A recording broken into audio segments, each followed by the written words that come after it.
என்ற ஒரு மகத்தான இலக்கிய பணியால் உலகளவில் இணைய வாயிலாக தொடர்ந்து நாம் பயணித்துக் கொண்டிருக்கிறோம் தோழமைகளே. குறிப்பாக நூற்றாண்டு கண்ட ஆளுமைகளுடைய படைப்புகளை, குறிப்பாக அவர்களுடைய சிறுகதைகளை இணைய வாயிலாக, கதை சொல்லிகள் வாயிலாக அந்த கதையை கேட்டு அதற்கான பின்னூட்டமும் அதற்கான அந்த கதையினுடைய போக்கும் வீச்சும் குறித்தும் ஒவ்வொரு நாளும் விமர்சகர்கள் வாயிலாக நாம் அதை இணைய வாயிலாக ஒரு தொடர் நிகழ்வாக பதிவு செய்து வருகிறோம் தோழமைகளே. அப்படி முதலாவதாக நிறைவு செய்து அழகிரிசாமி ஐயா அவருடைய சிறுகதைகளை நிறைவு செய்துவிட்டு, இரண்டாவதாக தமிழொலி அவருடைய சிறுகதைகளை நிறைவு செய்துவிட்டு, மூன்றாவதாக கீரா அவருடைய படைப்புகளை நாம் தொடங்கி இன்றைக்கு 7ஆம் நாள் நிகழ்வில் பயணிக்க இருக்கிறோம் தோழமைகளே.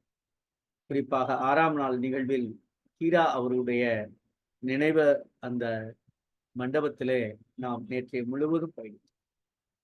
அவர் பயன்படுத்திய அந்த மேஜை, நாற்காலிகள், அலமாரிகள், அதையெல்லாம் தொட்டு உணர்ந்து பார்க்கிற அந்த மகிழ்வான தருணங்கள் இணையத்தில் இருக்கிற ஒரு சில நண்பர்களுக்கும் எனக்கும் வாய்க்கப்பெற்றது தோழமைகளே. அப்படி அந்த மகத்தான மனிதர் கீராவுடைய படைப்பான கோடங்கி பேய் என்கிற சிறுகதையை இன்றைக்கு நாம் சொல்ல இருக்கிறோம். கீரா என்கிற அந்த மகத்தான மனிதன் ஒரு விஷயத்தை நாம் பதிவு செய்து கொள்ள வேண்டும். கீரா என்கிற மனிதர் இன்னமும் அந்த மாவட்டத்தில் பரவலாக்கம் செய்ய வேண்டும் என்பதைத்தான் உணர்ந்து நேற்றைய தினம் கரிசல் கழகம், இலக்கிய கழகத்தின் சார்பாக அதனுடைய தலைவராக இருக்கக்கூடிய விருதுநகருடைய மாவட்ட ஆட்சித்தலைவர் அவர்களும், அதனுடைய செயலராக இருக்கக்கூடிய நம்முடைய தமிழ்நாடு கலை இலக்கிய பெருமன்றத்துடைய பொதுச் செயலாளர் மருத்துவர் தா அரமையா அவர்களும் ஒரு இலக்கிய நிகழ்வை நடத்தினார்கள். நாம் பேருந்து நிலையத்தில் சென்று அடைந்த பிறகு, அங்கு கேட்ட பிறகு, அந்த நினைவு மண்டபத்தை பற்றிய செய்திகள் இன்னமும் ஒரு சிலருக்கு தெரிந்திருந்தாலும் பெரும்பான்மை தெரியவில்லையோ என்கிற கேள்வி எழுகிறது. குறிப்பாக ஒருவேளை நாம் கேட்டது தெரியாதவர்களிடம் மட்டுமே கேட்டிருப்போமோ என்கிற சிந்தனை இருந்தாலும், அந்த அவருடைய படைப்பிலக்கியத்தை குறிப்பாக கரிசல் இலக்கியத்தில் கரிசல் வட்டாரங்களில் மட்டுமல்லாது உலகளவில் இதை கொண்டு சொல்ல வேண்டும். நாம் நேற்றைய தினம் நிகழ்வில் கலந்து கொண்ட பிறகு நமக்கு சிந்தனையில் உதித்த செய்தி இதுதான். இந்த நூற்றாண்டு கண்ட ஆளுமையுடைய படைப்புகள் மட்டுமல்லாது எல்லாருடைய படைப்புகளையும் இன்னமும் கொண்டு போக வேண்டும். காரணம், படைப்பாளன் என்பவன் ஏதோ இலக்கிய வாசிப்பாளன் மட்டுமே உயிர் வாழ்வதாக நாம் பார்க்கிறோம். அதனுடைய மண்ணினுடைய வளம், மண்ணுடைய வரலாறு, அந்த மண்ணினுடைய பண்பாடு, அந்த மண்ணினுடைய வட்டார வழக்கு மொழி, அந்த மண்ணினுடைய கலாச்சாரம், இவற்றையெல்லாம் அவனுடைய படைப்பாக்கமாக அடுத்த தலைமுறைக்கு நிலைநிறுத்தி விட்டு போயிருக்கிறார்கள் படைப்பாளிகள் கீரா ஐயா போன்றவர்கள். அந்த படைப்புகளை நாம் இன்னமும் நேற்று அங்கு பேசிய நாஞ்சில் சம்பத் ஐயா கூட ஒரு விஷயம் சொன்னார். அது நல்ல செய்தியும் கூட. சிறப்பு பேச்சாளராக பேச்சாளர், நாம் வாசிப்பு இயக்கங்களை எல்லோரும் தொடங்க வேண்டும். ஒரு இடத்தில் போய் நின்று கீராவுடைய கதையை நான் சொல்லுகிறேன் என்றால் என்னோடு சேர்ந்து 100 பேர் அதை வாசிக்க வேண்டும். குறிப்பாக அந்த மக்கள், அந்த வட்டாரத்தை சார்ந்த மக்கள் உணர வேண்டும் என்று சொன்னார். அந்த கருத்துக்கள் ஏற்புடையதாகவே நாம் பார்க்கிறோம். இந்த அடிப்படையில் தான் கீராவுடைய சிறுகதையை நாம் தொடர்ந்து பயணித்தாலும் இந்த ஆளுமைகளுடைய எண்ணிக்கை, இங்கே வரக்கூடிய நேரம் இருக்காது. எல்லாரும் என்ன சொல்றோம், பொருளாதார உலகம் நம்மை கைகளை கட்டி வைத்திருக்கிறது. நாம் விரும்பியதை உண்ணுவதிலிருந்து உடுத்துகிற ஆடையிலிருந்து எல்லாம் பொருளாதார கலாச்சாரம் நிர்ணயிக்கிறது என்பது எல்லோருக்கும் தெரியும். ஆனால் மனதிற்கு இதமாக, மனதிற்கு செயல்படக்கூடிய அந்த வாழ்வியலை திரும்பி பார்க்கக்கூடிய அந்த போக்கும் அந்த சிந்தனையும் கொண்ட மனிதர்களை இன்னமும் இணைய வைக்க வேண்டிய பொறுப்பும் கடமையும் நம்மளாம் ஒவ்வொரு நாளும் நாராயணசாமி ஐயாவை நான் சுட்டிக்காட்டுவதற்கான காரணம், நாம் உண்மையிலே ஐயா எப்படி இணைஞ்சாங்களா எனக்கு தெரியாது. இணைந்த பிறகு அவர் எடுக்கிற அந்த சிரத்தை, அந்த கதையின் மீது கொண்டிருக்கிற ஆர்வம், அந்த படைப்பாளன் மீது கொண்டிருக்கிற ஒரு ஒரு ஒரு ஒரு மோகம், இதெல்லாம் பார்க்கின்ற பொழுது இது போன்ற அந்த ஆர்வலர்கள் இன்னமும் இணைவதற்கான ஏற்பாடுகளை நாம் செய்ய வேண்டும் என்ற வேண்டுகோளோடு இன்றைக்கு கதை சொல்லியாக நம்மோடு பயணிக்க இருக்கக்கூடிய மனம் கவர்ந்த கதை சொல்லி என்று சொல்லுவதா, நல்ல பண்பாளர் என்பதா, நல்ல சிந்தனையாளர் என்பதா என்பதையெல்லாம் காட்டிடும் ஒரு நல்ல மனிதர் பேச்சுமுத்து அவர். அவர் பட்டய படிப்பு படித்த ட்ரிபிள் இ என்று சொல்லக்கூடிய பட்டய படிப்பு கொண்டிருக்கக்கூடிய அந்த கவிஞர், நல்ல சிந்தனையாளர், நல்ல பேச்சாளர், நல்ல ஆய்வாளர், விமர்சனங்களை அவர் வைக்கின்ற பொழுதெல்லாம் நாம் வியந்து வியந்து கூர்மையாக கவனிக்கிற அளவில் பேசுகிற நல்ல ஒரு சொற்களை கூட கனமாக பதிவு செய்யக்கூடிய பேச்சுமுத்து அவர்கள் நம்மோடு இணைந்திருக்கிறார். அவரை பற்றி குறிப்பாக சொல்ல வேண்டும் என்றால், அவர் எழுதிய முதல் சிறுகதையே ஒத்த வீட்டுக்காரன் என்கிற சிறுகதை நம்முடைய தமிழ்நாடு கலை இலக்கிய பெருமன்றமும் விருதுநகரில் இருக்கக்கூடிய சரஸ்வதி ராமசாமி அறக்கட்டளையும் நடந்த சிறுகதை போட்டியில் மாநில அளவில் 2ஆம் பரிசு பெற்ற அளவிற்கு நல்ல வளமிக்க, கருத்தாளமிக்க வட்டார வழக்குகளை, தன்னுடைய படைப்புகளை நிலைநிறுத்துகிற நல்ல சிறுகதை படைப்பாளர், இனிய நண்பர், தோழமை மிக்க நம்முடைய தமிழ்நாடு கலை இலக்கிய பெருமன்றத்தினுடைய ஆளுமை பேச்சுமுத்து அவர்கள் இன்றைக்கு நம்மோடு கதை சொல்ல இருக்கிறார். தோழமையே, வருக, கதை தருக. எல்லாருக்கும் வணக்கம் தொடர். அது வந்து கோவை சரஸ்வதி ராமசாமி அறக்கட்டளை இணைந்து நடத்திய சிறுகதை போட்டி. அதுக்கு நான் ஒரு திருத்தம் விளக்கம் சொல்லிட்டேன். நன்றி தோழர், நன்றி நன்றி. ஓகே தோழர், ஓகே தோழர். திருத்தமையை ஏற்றுக்கொள்கிறோம். நன்றி தோழர். கண்டிப்பா தோழர். கதையை ஆரம்பிச்சிடலாங்களா?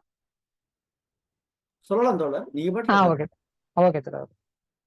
பொதுவாகவே திருக்குறள் எப்படி நம்ம பரவாயில்ல எல்லாருக்கும் தெரியுமோ, அதே மாதிரிதான் கீராவை பத்தி எல்லாருக்குமே தெரியும். திருக்குறள் வந்து எந்த அளவுக்கு எல்லாருக்கும் தெரிஞ்சிருக்குதோ அதே மாதிரிதான் வந்து பாத்தீங்கன்னா கீராவோட கதைகள். கீரா நம்மளுடைய கரிசல் இலக்கியத்தின் முன்னத்தியர்னு சொல்லக்கூடிய கீராவோட கதைகள் வந்து பரவாயில்ல எல்லாருக்குமே தெரியும்.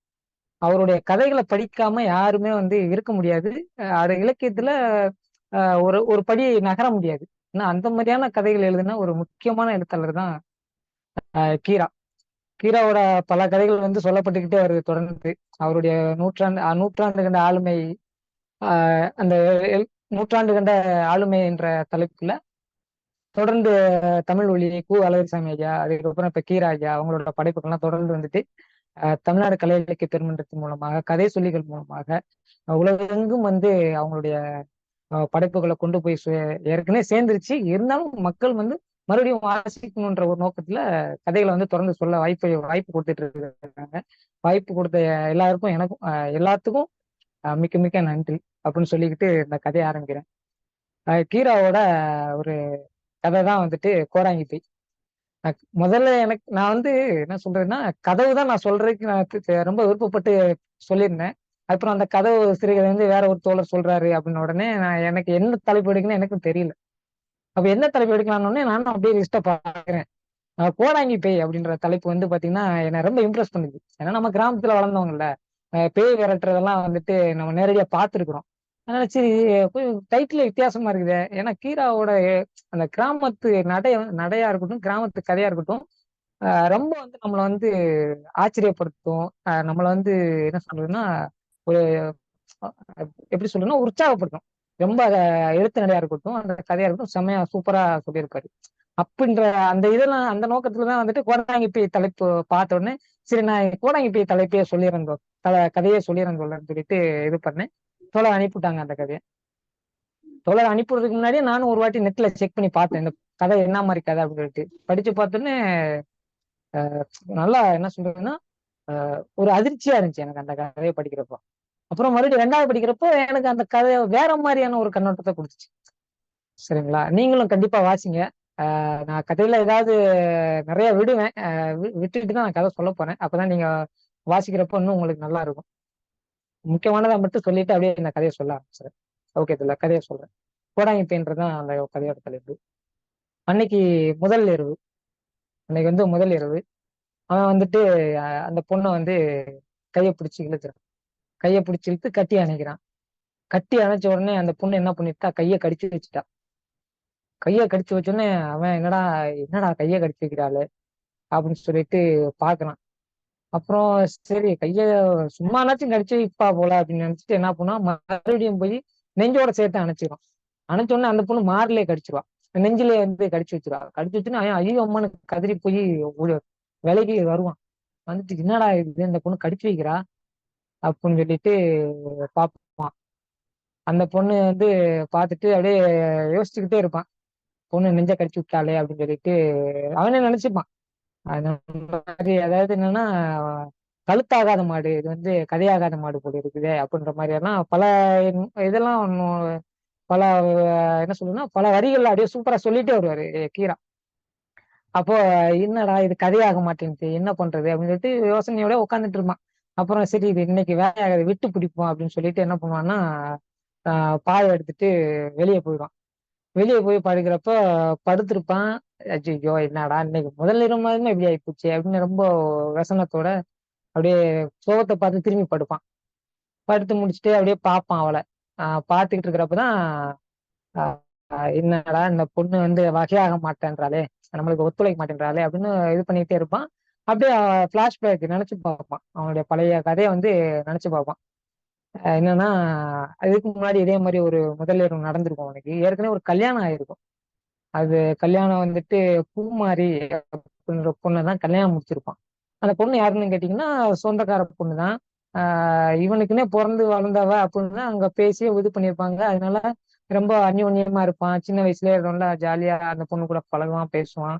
இப்படிலாம் இருந்துட்டு என்ன சொன்னா கெட் டுகெதர்ன்றது எப்படி சொல்றதுன்னா நம்ம கிராமத்துல எப்படி நல்லா ஜாலியா இருப்போம் அந்த மாதிரி அவனும் பூமாரியும் இவனும் வந்து ஜாலியாவே இருப்பாங்க. ரொம்ப சந்தோஷமா இருப்பாங்க. அப்படின்றப்ப கல்யாணம் பண்ணணும்னு முடிவாயிருச்சு. முடிவானதுக்கு அப்புறம் கல்யாணம் நடந்துரும். அதான் அதெல்லாம் விவரிச்சுட்டே போவாரு. கீரா வந்துட்டு ரொம்ப அருமையாவே விவரிச்சுட்டு போவாரு. ஒரு சில இடங்கள்லாம் வந்து ரொம்ப ரொமான்டிக்கா எல்லாம் இருக்கும். எனக்கு அதனால கொஞ்சம் இதா இருக்குது. எப்படி சொல்லணும்னு தெரியாதனால நான் கொஞ்சம் தடுமாறுறேன். அதனாலதான் அதை கடந்து அப்படியே போயிட்டு இருக்கேன். ரொம்ப அருமையா எழுதியிருப்பாரு. எழுதிட்டு அது போவாரு. சாரி இந்த ஹீரோ கதையோட கதாநாயகன் வந்து என்ன பண்ணுவான்னா அந்த பொண்ணை கல்யாணம் முடிச்சிருவான். கல்யாணம் முடிச்சோடனே ஒரு கிட்டத்தட்ட அவன் சொல்லுவான் அந்த மாதிரி. அவ சொல்லுவா குழந்தைய லேட்டா பெத்துக்குவோம் அப்படின்பா. இவன் வந்து இல்ல இல்ல குழந்தைய உடனே பெத்துக்குவோம் அப்படின்பா. அதுக்கப்புறம் என்ன நடக்கும் அப்படின்னு கேட்டீங்கன்னா இப்போ அந்த பொண்ணு புள்ள மாசம் ஆயிரும். மாசம் ஆனோடனே போய் அடிக்கடி பார்க்க போவான். அதுக்கப்புறம் வந்துட்டு அங்கேயும் ஒரு அழகான ஒரு ஒரு என்ன சொல்றேன்னா ஒரு அந்யோன்யமான ஒரு ஆசாபாசமான ஒரு வசனங்கள் அவங்களுக்குள்ள நடக்கிற உரையாடலை வந்து ரொம்ப அழகா விவரிச்சிருப்பாரு. ரொம்ப அழகா விவரிச்சிருப்பாரு. அதுக்கப்புறம் வந்து பேசுவான் அந்த பொண்ணுகிட்ட ரொம்ப நக்கலெல்லாம் அந்த பொண்ணு அடிக்கும். முதல்ல அதாவது அவங்க மாமியார் வீட்டுக்கு போவான். தடிக்கு விழுந்தா வீடு. அவர் அழகா எழுதிப்பார். தடிக்கு விழுந்தா வீடு அடிக்கடி போய் பார்த்துப்பான். நினப்பு வந்துட்டுன்னா உடனே போய் பார்த்துருவான் அப்படின்ற மாதிரிலாம் அவர் எழுதியிருப்பாரு. அப்ப அவன் வந்து தடிக்கு விழுந்தா வீடுனோடனே போய் நினப்பு வந்தோடனே போய் பார்த்துட்டுவான்.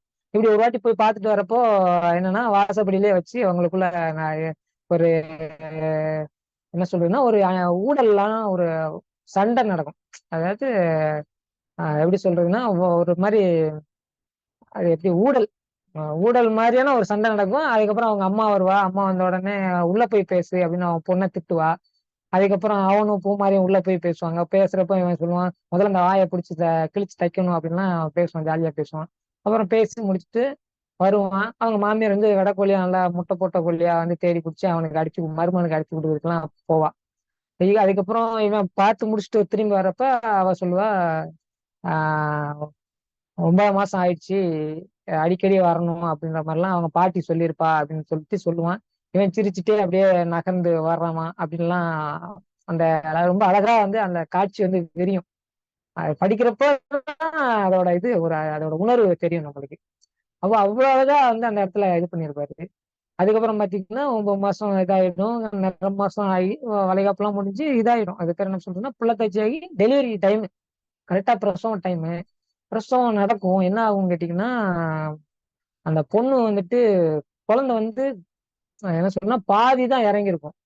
அவர் அதான் சொல்ற படி தாண்டாம பாதியிலே நிற்கும் குழந்தை அப்படின்னு அவர் மென்ஷன் பண்ணியிருப்பாரு. அப்போ என்ன ஆகும் நினைக்குன்னா வைத்தியச்சு பார்த்துட்டு 3 நாள் ஆக்கியிருப்பாங்க. அதுதான் ஒரு பெரிய அந்த இடத்துல வந்து ரொம்ப மனசு இதாச்சு. உடைய ஆரம்பிச்சது. 3 நாள் வந்து டெலிவரி பார்ப்பாங்க. 3 நாளும் அந்த குழந்தைக்கு இது பண்ண முடியல. வைத்தியச்சு கை விட்டுருவாங்க. கை விட்டதுக்கு அப்புறம் ஆஸ்பத்திரிக்கு தூக்கி ஓடுவாங்க.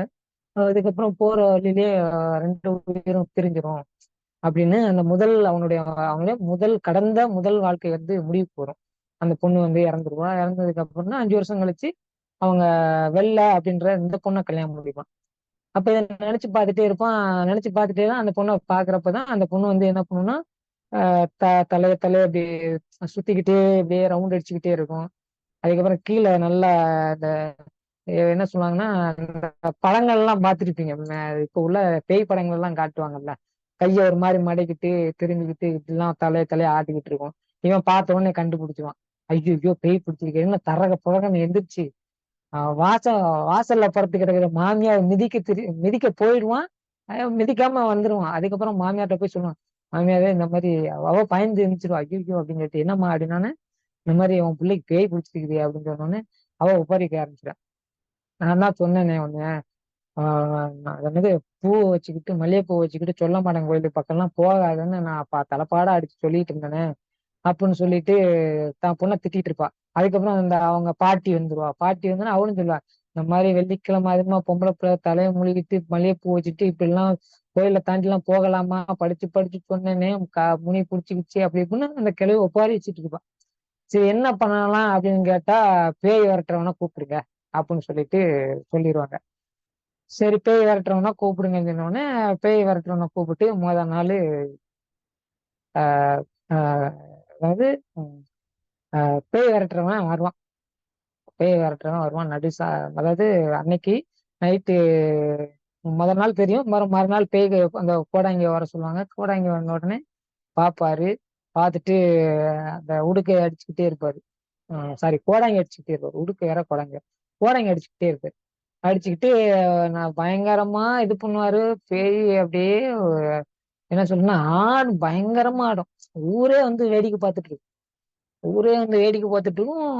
ரொம்ப பேய் அந்த பாட்டு ஒரு பாட்டெல்லாம் பாடிடுவார். அதுல சொல்லுவாரு, இந்த மாதிரி உனக்கு என்ன வேணும், துணிமணி வேணுமா இல்ல வளையல் வேணுமா அப்படின்னு சொல்லிட்டு அருமையான ஒரு பாட்டை வந்து அந்த கோடாங்கி போடுறாரு. அங்க ஒரு சுத்தி வேடிக்கை பாக்குற பொண்டு பிள்ளைங்கள்லாம் என்ன பண்ணுங்கன்னா வேடிக்கை பார்த்துட்டு அப்படியே ரொம்ப இதா இருக்குங்க. முதல் நாள் அந்த அவரும் விடாம அடி போடாங்க, அடின்னு அடிச்சு அந்த பேய் ஆடத்தான் செய்யுமே தவிர என்ன ஏதுன்னு கூட கண்டுக்காது. அப்படின்னு முதல் நாள் இதாகும். முதல் நாள் என்னடா இது, பேய் வாயத்திறந்தே பேச மாட்டேங்குது, இவ்வளவு கேள்வி கேட்டிருக்கு, நீ யாரு எவர் என்ன ஏதுன்னு கேட்டிருக்கு, கண்டுக்கவே மாட்டேங்குது பேய் அப்படின்னு சொல்லிட்டு முதல் நாள் இந்த மாதிரி பேய் ஓட்டுற அந்த கோடாங்க வந்து இது பண்ணாரு. ஜனமே கூடி நிற்கும். ஊரு ஜனமே கூடி நின்று, என்னடா இது பேய், இதெல்லாம் ஒரு பேயாடா, ஒண்ணுமே பதில் சொல்ல மாட்டேங்குது, கோடாங்கி சத்துக்கு ஆடுதே தவிர வேற ஒண்ணும் செய்ய மாட்டேங்குது அப்படின்னு சொல்லிட்டு ஊருக்கு ஜனங்களே பேசும். அது இவங்களையும் விடிஞ்சு போயிடும். அப்புறம் என்ன பண்ணுவாங்க, சரி ஓகே இந்த பேய் இதுக்கு சரிப்பட்டு வராது போல அப்படின்னு சொல்லிட்டு மறுநாள் நைட்டு தான் பேய் ஓடணும். மறுநாள் ஃபுல்லா என்ன பண்றாருன்னா கோடைங்க வந்துட்டு அந்த வீட்டுல பயங்கரமான அவருக்கு ஒரு விருந்து. கோழி அடிச்சு குழம்பு வச்சு கறி குழம்பு வச்சு அப்படி இப்படின்னு வச்சு ஏகப்போக தடபுடல் விருந்து. ஆஹ் ஆஹ் நீங்க நான் பார்த்திருக்கேன். நாங்க சின்ன வயசுல வந்துட்டு பாத்தீங்கன்னா வேற ஊர்ல இருந்து கோடாங்கி வருவாரு. அவருக்கு வந்து பயங்கர ஒரு இது இருக்கும். அவர் மேல ஒரு பயம் இருக்கும். அதுக்கப்புறம் வந்துட்டு என்ன சொல்றது, ஒரு மரியாதை கூட இல்லை, ஒரு வித பயம் அவர் மேல ஆக்சுவலி பேய் ஓட்டுறதுனால. அவருக்கு பாத்தீங்கன்னா முடியெல்லாம் இவ்வளவு தூரம் வச்சிருப்பாரு, பட்டை போட்டிருப்பாரு, இந்த சந்தனத்துல ஜிப்பா போட்டிருப்பாரு, பெரிய கோடாங்கி வச்சிருப்பாரு. அப்புறம் கழுத்து நிறைய ஒரு மாதிரி முத்து ருத்ராட்சி மாதிரி ஒரு மாதிரி மாலை போட்டிருப்பாரு. ஸோ ஆஜானுபாவா இருப்பாரு. அவர் கோடாங்கி பார்த்து நம்மளுக்கே பயமா இருக்கும். அப்படின்னு கேட்டு சாராயம் அப்படின்னு கோடாங்கி எல்லாத்தையும் சாப்பிடுவாரு. இப்படி நான் சின்ன வயசுல பாத்துருக்கேன். அதனால அது அப்படியே மைண்ட்ல வந்துருச்சு. அப்ப அந்த கோடைக்கு தடபுடலா விருந்து நடக்கும். தடபுடலா விருந்து நடக்கும், நல்லா சாப்பிடாரு. அந்த நேரத்துல அந்த பொண்ணு வந்து குளிச்சுட்டு, இந்த வெள்ளைன்ற பொண்ணு வந்துட்டு குளிச்சுட்டு வருவா. அப்ப குளிச்சுட்டு வந்த உடனே கோடாங்க இருந்து சாப்பிட்டுக்கிட்டு இருப்பான். வெத்தலை சாப்பிட்டு முடிச்சு வெத்தலை போடுறப்ப அந்த பொண்ணை பார்ப்பான். அந்த பொண்ணு வந்து ரொம்ப ரம்மியமா ரொம்ப அழகா இருப்பான். அந்த கூந்தல் இப்படி விரிஞ்சு கிடக்குன்னா அந்த விரிஞ்சு கிடக்குற இடுக்குல மூஞ்சி தெரியும். அந்த முகத்தை பார்த்து அழகா இருக்காளே அப்படின்னு சொல்லிட்டு அந்த இடத்துல வந்து ஒரு முக்கியமான ஒரு பாயிண்ட் வந்து நோட் பண்ணி ஒரு என்ன சொல்றதுன்னா ஒரு ஒரு இதை அழகா கீரா வந்து இது பண்ணுவாரு. 1000 கோழி தின்ற வெறுகு அப்படின்னு சொல்லிட்டு ஒரு இடத்துல மென்ஷன் பண்ணியிருப்பாரு. இன்னும் எனக்கு அதை படிச்சதுன்னா நான் 2வது கதை படிக்கிறப்ப எனக்கு அதோட உள்ளர்த்தம் புரிஞ்சுது. முதல்ல லேசா வாசிச்சேன். 2வது கதை படிக்கிறப்பதான் கதைக்குள்ள இப்படி ஒரு இதெல்லாம் வச்சிருக்காரு அப்படின்னு ரொம்ப அதுக்கப்புறம் தான் அந்த கதையை வந்து ரொம்ப இதா பார்க்க ஆரம்பிச்சேன். அப்ப அந்த இடத்துல வந்து எழுதியிருப்பாரு, கோடாங்கி ஒன்றும் சாதாரண கோடாங்கி இல்ல, 1000 கோழி தின்ற வெறுகு அப்படின்னு. அதுக்கப்புறம் வந்துட்டு அந்த பொண்ணை பாப்பான் போய் இரு இரு இன்னைக்கு உனக்கு நைட்டு வந்து கல்லேத்தி விட்டாதான் நீ வந்து சரிப்படுவ அப்படின்னு சொல்லிட்டு கோடாங்கி மனசுக்குள்ள நினைச்சுப்பான். அதுக்கு முன்னாடி வந்து கோடாங்கியோட கேரக்டர்லாம் விவரிச்சிருப்பாரு ஹீரா. வந்துட்டு ஓடாத பேயெல்லாம் ஓட வச்சிருப்பாரு. கல்லு இறக்கி விட்டுட்டு வர்றப்பெல்லாம் அந்த பொண்ணுங்க வந்து சிரிச்சு நல்லா கலையா வருங்க அப்படின்னு சொல்லிட்டு அதுக்கப்புறம் தான் அந்த அந்த இந்த வரியை வந்து மென்ஷன் பண்ணிருப்பாரு, 1000 கோழிக்குன்ற வெறுகு அப்படின்னு. அதுக்கப்புறம் சரி ஓகே அப்படின்னு சொல்லிட்டு நான் விருந்தெல்லாம் முடிஞ்சிடும். அவன் வந்து மனசுக்குள்ள கருவிக்கிறான், இன்னைக்கு உனக்கு இருக்குமா, இன்னைக்குதான் உனக்கு இருக்கு திருநாள் இருக்குது அப்படின்னு சொல்லிட்டு மனசுக்கு நினைச்சிட்டு இன்னைக்கு உனக்கு கல்லேத்தி விட்டுற வேண்டியதான் அப்படின்னு சொல்லிட்டு கோடங்க வந்துட்டு மைண்ட்ல முடிவு பண்ணிடுவான். நைட்டு அதே தான். நைட்டு கேட்டுக்கிட்டீங்கன்னா கோடங்க அடிக்க ஆரம்பிச்சுப்பாங்க. நைட்டு 10 மணிக்கு மேல எல்லா ஜனங்களும் கூடி இருக்குங்க. எல்லா ஜனங்களும் கூடிக்கிறப்ப கோடங்க அடிக்க ஆரம்பிச்சிடாரு. அந்த இடையில அந்த கோடங்க அடிச்சுக்கிட்டு இருக்கிறப்பவே பாத்தீங்கன்னா அந்த இடத்துல வந்து கீரா வந்து விவரிச்சிருக்கிற விதம்லாம் இருக்குல்ல, ரொம்ப மைண்டவுட்டான ஒரு ஒர்க்கு அதெல்லாம். அப்படியே அவர் அந்த கோடங்கி பேசிக்கிட்டே இருப்பாரு. பின்னாடி வந்து மெலிதான கோடங்கி சத்தம் கேட்டுக்கிட்டே இருக்கும் அப்படிலாம். அதுக்கப்புறம் பேய் வேகம் எடுத்து ஆட போறப்போ கோடாங்கி சத்தம் உச்சத்துக்கு போகும், அப்படியே கொஞ்சம் கொஞ்சமா குறையும் அப்படின்னு ரொம்ப ஒர்க் அவுட் எல்லாம் சூப்பரா அந்த இடத்துல எழுதியிருப்பாரு.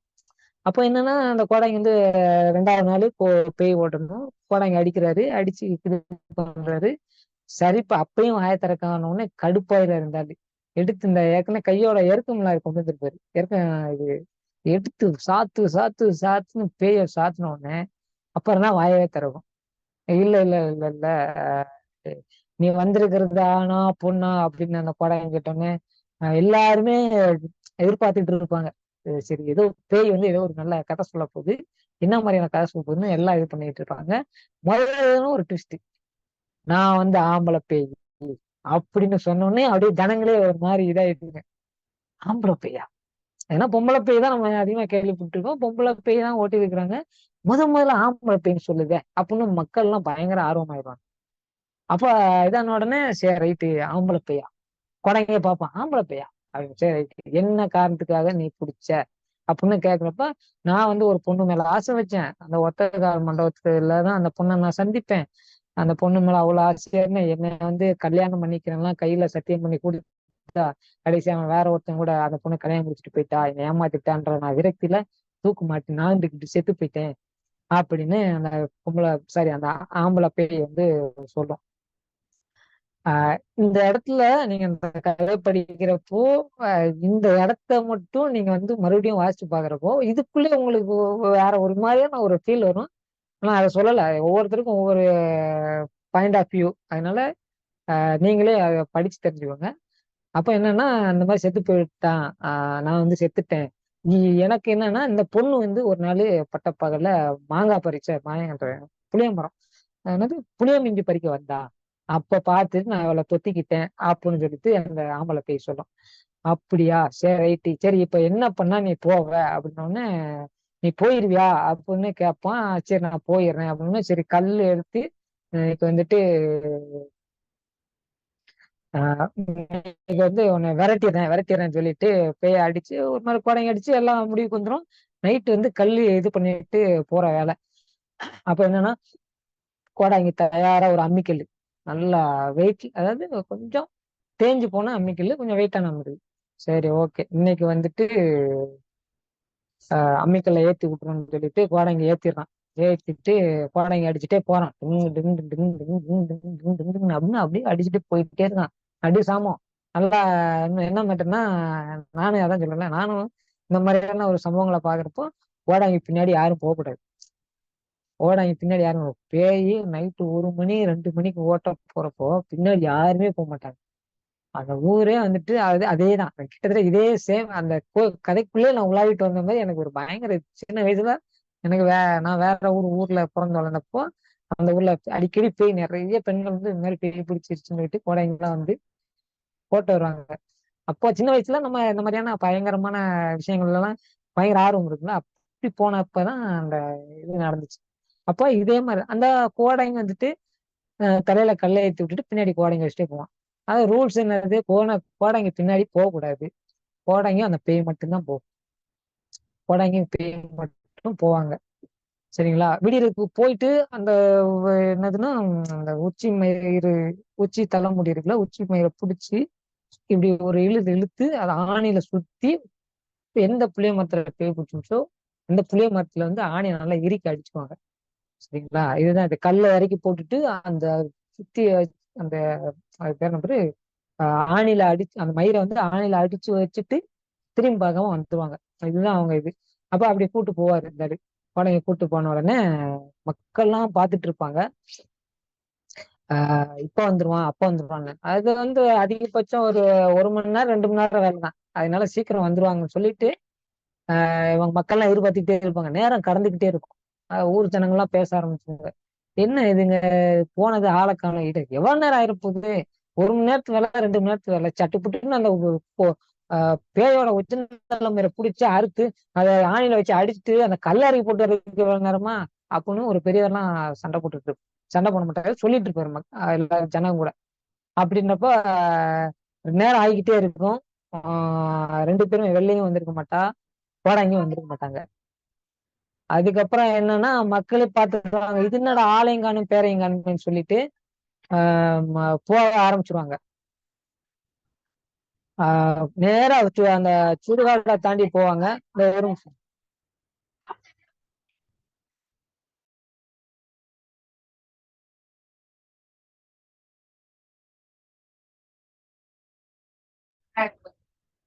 அப்ப எல்லாரும் ஊர் ஜனமே போகும் அந்த சுடுகாட்டு சுடலை இது பண்ற இடத்துக்கு போகும். போனப்ப என்ன என்னன்னு பாத்தீங்கன்னா அந்த கோடாங்கி ஒரு பக்கம் ஓடி கிடக்கும், கல்லு ஒரு பக்கம் கிடக்கும். இந்த சாமியார் கோடாங்கி இருக்காருல்ல, கோடாங்கி மூளை செதஞ்சு மட்டமலாக கண்ணன் நில குத்தி பாறையில செத்து கிடப்பாரு. சரிங்களா? இப்படி வந்து அதுக்கப்புறம் என்னன்னா ஊருக்குள்ள பேச ஆரம்பிச்சுறாங்க. அந்த வெள்ளை வந்து ஆள் தென்பட மாட்டா, அவ எங்க போனானே யாருக்குமே தெரியாது. இந்த கோடைங்க செத்து போய் கிடப்பான். அப்புறம் கொஞ்ச நாள் கழிச்சு ஊரு ஜனம் பேச ஆரம்பிச்சுங்க. எப்படின்னா அங்க இருக்கிற மொத்த பேய்ங்க இருக்கலாம், கோடாங்கி பேய் தான் தலைமை அப்படின்ற மாதிரியான அப்படி பேசுற மாதிரி அந்த கதை வந்து முடியும். இப்படி வந்து கீரா வந்து ரொம்ப ரொம்ப ஒரு சூப்பரான மைனூட்டான ஒர்க் பண்ணியிருப்பாரு. ரொம்ப அருமையா இருந்தது இந்த கதை. எல்லாருமே நீங்களும் வாசிக்கணும். வாசிச்சீங்கன்னா உங்களுக்கு ஒரு புது வாசிப்பு அனுபவமா இருக்கும். கிராமத்துல இப்படி எல்லாம் நிறைய நடக்கும். இந்த மாதிரி ஒரு அருமையா ஒரு கதை எழுதுனதுல எனக்கு உண்மையிலே பயங்கர ஆச்சரியம். அதாவது ஒரு சாதாரண கதை, இதுக்குள்ள பாத்தீங்கன்னா கதைக்குள்ள கதைன்னு ஒரு 2 3 இதெல்லாம் வந்து இது பண்ணிருக்கு. அந்த டீட்டெயில் இருக்கு பாத்தீங்கன்னா, அது எனக்கு உண்மையிலே ரொம்ப இதா இருந்துச்சு. சரி, அதனாலதான் நம்ம சொல்றோம் கரிசல் இலக்கியத்தின் முன்னத்தி ஏறுன்னு அப்படின்னு சொல்லிட்டு நம்ம கீரா ஐயாவை சொல்றோம். நீங்களும் கண்டிப்பா கதையை வாசிங்க. உங்களுக்கு ஒரு புது அனுபவமா இருக்குன்னு சொல்லிட்டு வாய்ப்பு கொடுத்த எல்லா தோழர்களுக்கும் நன்றியை தெரிவிச்சுக் கொண்டு இத்துடன் நான் முடிச்சுக்கிறேன். நன்றி தோழர். உடமையே கதையை ரொம்ப ரசிச்சு என்ன சொல்றது, அந்த கிராமங்கள்ல எங்களுக்கெல்லாம் நாங்க ஸ்கூலுக்கு போகும்போது பாத்தீங்கன்னா சின்ன பிள்ளை எங்க வீட்டுல இருந்து கடந்து அந்த இப்ப ஊருக்கு ஒதுக்குப்புறமா இருந்தது எங்க வீடு இருந்துங்க. இப்போ நகரத்தோட மையமா மாறிடுச்சு. இதான் காலத்தினுடைய ஓட்டம். எங்க ஸ்கூலுக்கு போகும்போது பாத்தீங்கன்னா இடையில ஒரு இடத்துல பாத்தீங்கன்னா ஒரு குடிசை வீடு இருக்கும், அங்க உடுக்கடிப்பாங்க, கோணாங்கி அடிப்பாங்க, டின்.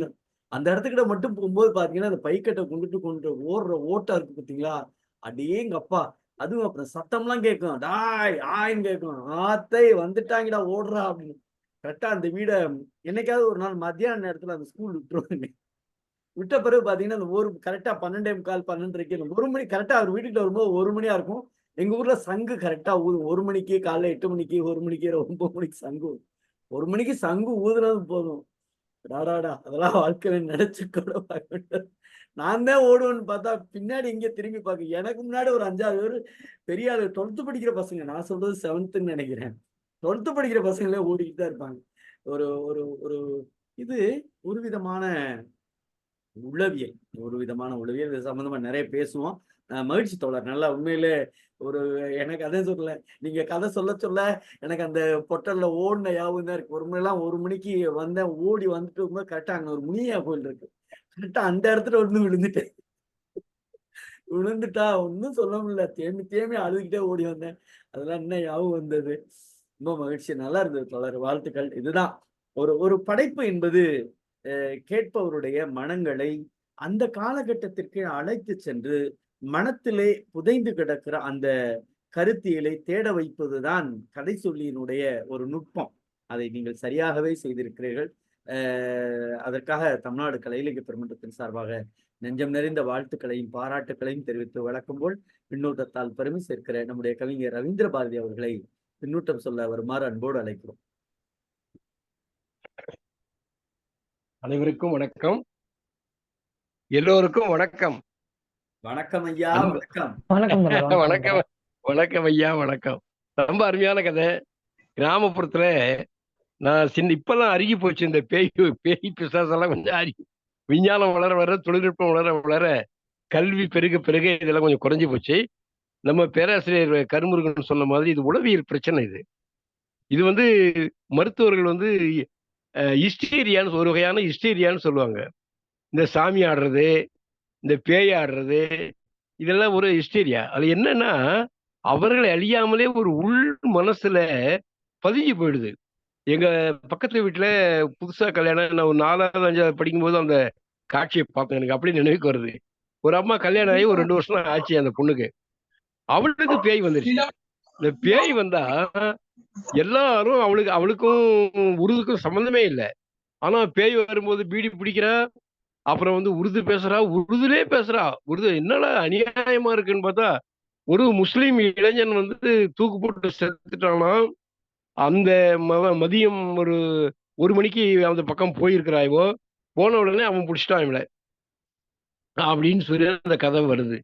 இதெல்லாம் எப்படி உளவியல் சிக்கல்ல இருக்குது. குறிப்பா சொல்ல போனா தாம்பத்திய வாழ்க்கையில, திருமண வாழ்க்கையில நிறைவு பெறாத அந்த இல்லற அனுபவத்துலதான் அதனுடைய ஏக்கம், பெருமூச்சு இதெல்லாம் சேர்ந்து ஒரு உளவியல் சிக்கலை உருவாக்குதுன்னு சொல்லி நான் படிச்சிருக்கிறேன்.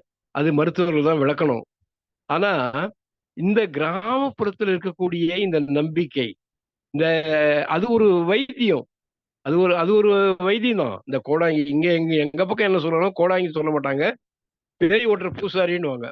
அந்த பூசாரி உடுக்க அடிச்சுட்டு பாட்டு பாடி வருந்தி வருந்தி அடிச்சு சும்மா எருக்க மலர்ல அடிக்கிற அடியில எல்லா கதையும் சொல்லி போனது. அப்போ அந்த ஹிஸ்டீரியா அதிர்ச்சியினால ஏற்படக்கூடிய அந்த உளவியல் சிக்கலை இவன் அடிப்பதன் மூலமாக, அது ஒரு அதிர்ச்சியின் மூலமாக, எப்படி மின்சாரத்தை பாய்ச்சி ஷாக் கொடுத்து அந்த இதை வந்து மன நோயை வந்து சில சமயத்துல நல்லா பண்றாங்களோ, அந்த மாதிரி ஒரு இது அடி மூலமாகவும், அந்த இசையின் மூலமாகவும், அந்த உடுக்கை ஒலியின் மூலமாகவும், அந்த பாட்டுக்களின் மூலமாகவும், அந்த மந்திர மாயங்கள் மூலமாகவும் ஒரு இதை உருவாக்கி அந்த மன பிறழ்வை அவ நீக்கிறாங்க. இதுதான் கதை. இந்த கதைய கிராமிய சூழலோட ரொம்ப அழகா கீரா வந்து பதிவு பண்ணாரு. ஒரு புதிர்த்தன்மை பாருங்க. முடிவு கோடாங்கி ஓட்ட வந்த கோடாங்கிய ஒடுங்கி போயிட்டான். அவ எங்க போனான்னு தெரியல. அதான் கதையினுடைய முடிவு. ஒரு புதிர்த்தன்மையோடு இந்த கதையை முடிச்சிருக்கிறாரு. கதையை சொன்ன தோழர் மிக அருமையாக கதையை சொல்லியிருக்கிறார். கீரானுடைய தனித்தன்மை எல்லா கதைகளையுமே படிச்சிடும். அதே மாதிரி அந்த காட்சியவே நமக்கு கருமுருகன் சொன்ன மாதிரி அந்த காட்சியை, இந்த கோடாங்கி வர்றதும், உடுக்கி அடிக்கிறதும், பாடுறதும், இவ ஆடுறதும் எல்லாம் நம்ம கண்ணு முன்னால ஒரு நாடக காட்சி மூல கீரா பதிவு பண்ணிருக்காரு. அந்த நாடக காட்சியை நம்ம தோழர் ரொம்ப அருமையா கதையை சொல்லி முடிச்சிருக்கார். வாழ்த்துக்கள். நன்றி. நன்றி தோழமையே. மிக்க மகிழ்ச்சி. உண்மையிலே பேச்சுந்தத்தோட ரொம்ப மகிழ்ச்சியா இருக்காங்க. ஏன் அப்படின்னா அது அது இன்னும் அந்த அந்த உடுக்கையெல்லாம் அடிச்சத கேள்வி ரசிச்சிருப்பாருன்னு நினைக்கிறேன். ஏன்னா ஒரு நல்ல ஒரு படைப்பாளின்னு எனக்கு தெரியும். இன்னும் அதுல இருந்து அவர் விடுபடலை.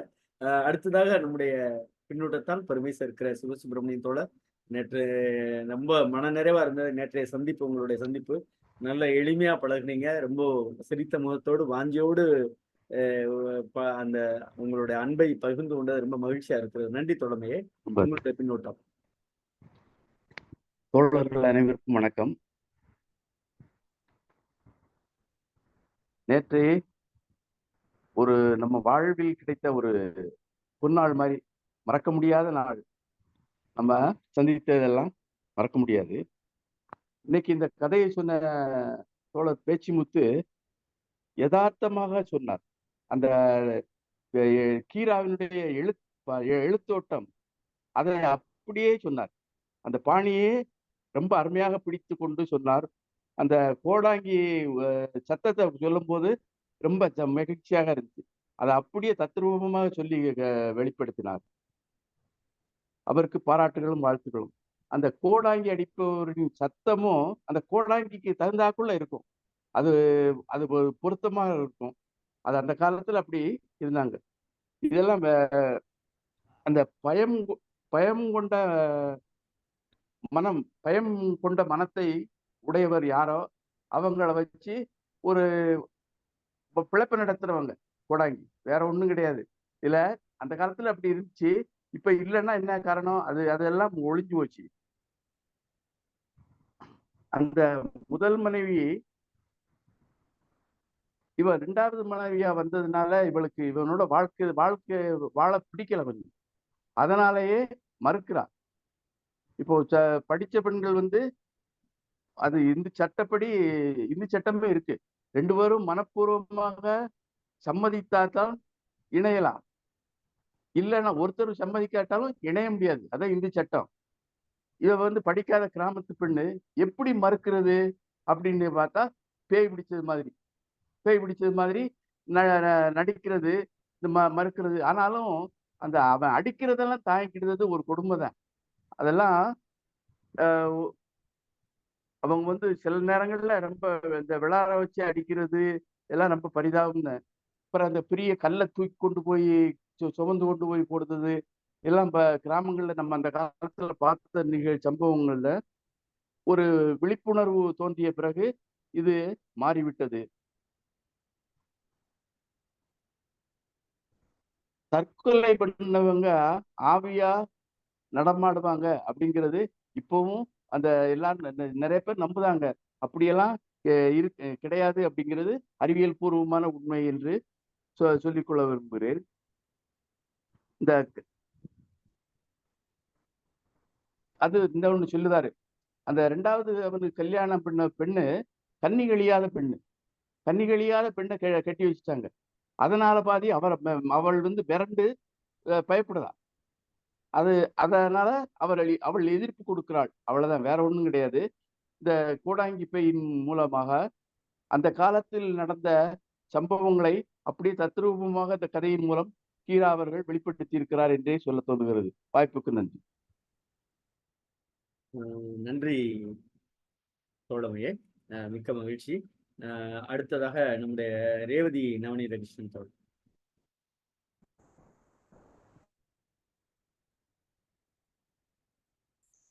அனைவருக்கும் வணக்கம். இந்த கதையில வார்த்தை சொல்றாங்க. அப்ப கூட நல்ல விதமா அவங்க அடுத்தத என்கிட்ட பூச்சி கட்ட இருக்கு அப்படின்னு சொல்லி போற பிள்ளைகளை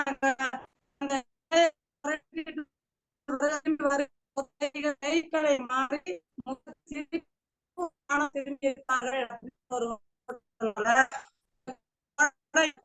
சந்தேகம் வந்துருச்சு. ஒரு கட்டு இருக்கிறதுனால அந்த பிள்ளைகளை போய் அங்க எப்படி துன்பம் செஞ்சா ஏது செஞ்சா என்ன அந்த தொடங்கி இந்த வெள்ளைய ஏதோ துன்பப்பட்ட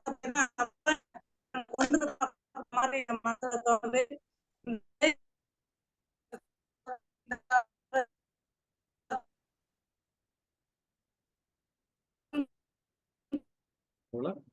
சரியா, நன்றி தோழர், நன்றி நன்றி. வேறு யாராவது பின்னோட்டம் சொல்றீங்களா? வேறு யாராவது?